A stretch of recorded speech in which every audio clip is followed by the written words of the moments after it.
ભરૂચના કેયુર ભટ્ટના માતા અંજનાબેનનું નિધન થતાં તેઓનું બેસણું રોટરી હોલ ખાતે રાખવામાં આવ્યું હતું। બેસણામાં પ્રાર્થના ભજન સાથે આવનાર તમામને ભટ્ટ પરિવાર દ્વારા તુલસીના છોડનું વિતરણ કરવામાં આવ્યું હતું।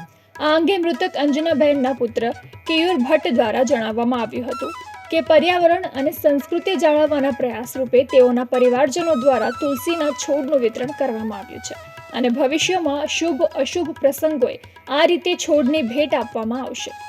ગત તારીખ 19 સપ્ટેમ્બરે મારા માતૃશ્રી અંજનાબેનનું દેહાંત થયું। આજરોજ એમનું બેસણું છે। બેસણામાં જે કોઈ પણ લોકો આવે છે એ બધાને અમે સપરિવાર ભેગા થઈ અને તુલસીજીનો છોડ અમે એમને ભેટ સ્વરૂપે આપી રહ્યા છે।